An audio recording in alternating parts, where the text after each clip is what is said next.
Hello guys, welcome back to the channel. कैसे हो आप सभी? आई होप आप सभी अच्छे होंगे और आप अपनी पढ़ाई काफी अच्छे से कर रहे होंगे। आज हम इस वीडियो में देखने वाले अपने मैथ्स 4 की स्ट्रैटेजी को। हम देखेंगे इस वीडियो में कि हमें मैथ्स 4 में किस यूनिट को सबसे पहले कवर करना है, किस यूनिट को सबसे बाद में कवर करना है, किस यूनिट की किस टॉपिक को हमें सबसे पहले प्रिपेयर करना है। तो आपको क्या करना है, इस वीडियो को कंप्लीट देखना है ताकि आपकी मैथ्स 4 की जो प्रिपरेशन है वो काफी अच्छे से हो सके।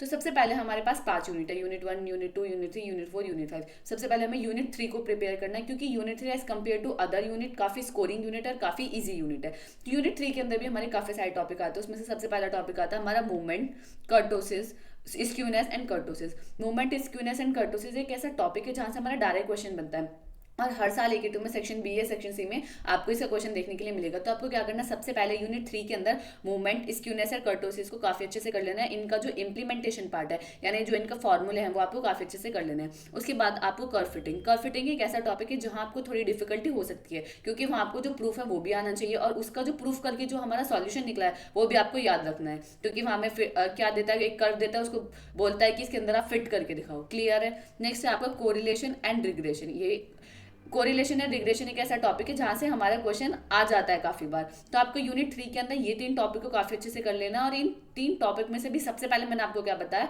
मूवमेंट, स्क्यूनेस एंड कर्टोसिस, उसके बाद कर्व फिटिंग और उसके बाद आपको कोरिलेशन एंड रिग्रेशन को कर लेना है। ठीक है, अब आपकी यूनिट 3 प्रिपेयर हो गई है। उसके बाद आपको नेक्स्ट यूनिट जो है आपकी यूनिट 5 को प्रिपेयर करना है। यूनिट 5 बहुत ईजी यूनिट है और यूनिट 5 में डायरेक्ट क्वेश्चन आता है, हर बार डायरेक्ट क्वेश्चन आता है आपका। यूनिट 5 के अंदर आपको क्या करना है, T test, Z test and chi square test. ये जो तीनों टेस्ट है इसमें क्या डायरेक्ट क्वेश्चन पूछता है, उसमें बोलता है क्या है हाइपोथेसिस। इसमें आपको पता है कि यूनिट 5 में हाइपोथेसिस अजम्पशंस लेके चलता है। मैं लास्ट में देखना होता है कि वो एक्सेप्ट हुआ कि रिजेक्ट हुआ। तो वो गिवन देता है कि आपको टी टेस्ट से करना है, जेड टेस्ट से करना है या काई स्क्वायर टेस्ट से करना है। तो आपको इन तीनों टेस्ट का क्या पता होना चाहिए, फॉर्मूले पता होने चाहिए, जो स्टैंडर्ड डेविएशन होता है उसके फॉर्मूले, सब चीज आपको क्लियर होनी चाहिए। ठीक है, यूनिट 5 सबसे स्कोरिंग यूनिट है और हर साल इसका क्वेश्चन आता ही आता है। क्लियर है? यूनिट 5 कंप्लीट करने के बाद आपको जाना है यूनिट 4 की तरफ। यूनिट 4 जो है हमारी, वो भी हमारी काफी थोड़ी डिफिकल्ट यूनिट है एज कम्पेयर टू अगर आप यूनिट 4 और यूनिट 3 देखोगे, क्योंकि यहाँ हमारा क्या आता है, प्रूफ पार्ट भी आ जाता है।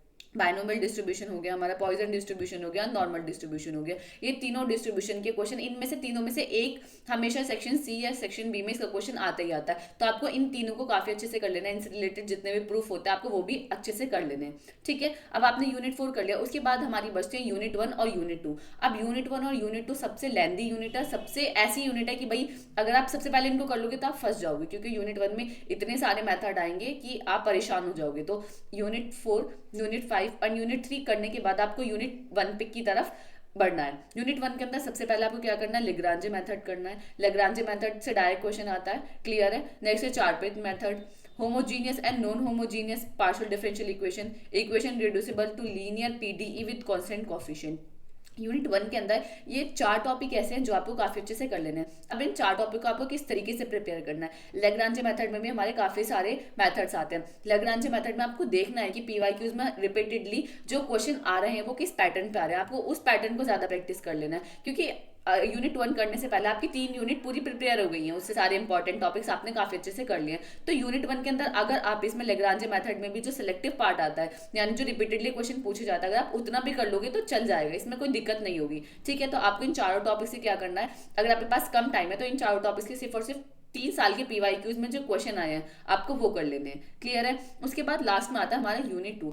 यूनिट 2 जो है वो आपको सबसे लास्ट में करनी है क्योंकि इसमें आपको क्या करना है, पूरे पूरे स्टेप्स याद रखने हैं। हीट इक्वेशन हो गया, वेव इक्वेशन हो गया, जो इनके प्रूफ है वो आपको पता होना चाहिए। काफी बार क्या होता है कि हमारा डायरेक्ट क्वेश्चन पूछा जाता है हीट इक्वेशन से, लाप्लास इक्वेशन से, वेव इक्वेशन से, बट हमें क्या होता है वो सॉल्व करना नहीं आता। बट अगर हमें इनके स्टेप्स पता है, हमें इनके प्रूफ पता है तो हमें नंबर मिल जाते हैं। यूनिट 2 को आपको क्या करना है, यूनिट 2 में जो प्रूफ है सबसे पहले आपको वो कर लेने हैं। जैसे वेव इक्वेशन हो गया, हीट इक्वेशन हो गया, लाप्लास इक्वेशन हो गया, इनके जो प्रूफ है वो आप कर लो। ठीक है, अगर आपके पास टाइम बचा है तो इनसे रिलेटेड जो क्वेश्चन है 1-2 आप करके देख लो, अगर हो जाते हैं तो ठीक है, नहीं होते तो आप इनके प्रूफ को काफी अच्छे से स्टेप बाय स्टेप याद कर लो क्योंकि अगर इससे क्वेश्चन आता है और अगर आप उसको सॉल्व नहीं कर पाते लास्ट स्टेप तक, क्योंकि आपको पता है जब आप इसके प्रूफ करोगे तो 1-2 स्टेप तो सब में सेम ही रहते हैं, तो वो अगर आप करके आ जाओगे ना तो आपको 7 में से 4-5 नंबर तो बहुत इजीली मिल ही जाएंगी। क्लियर है?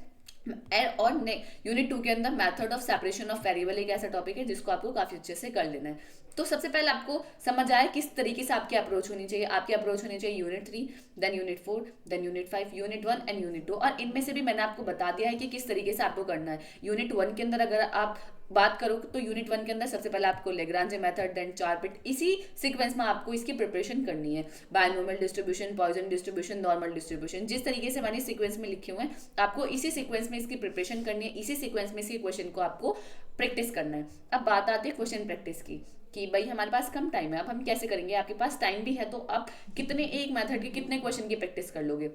फॉर एग्जाम्पल हमारे पास वेव इक्वेशन है, मैंने आपको बताया जो प्रूफ वाला पार्ट है वो आप कर लो।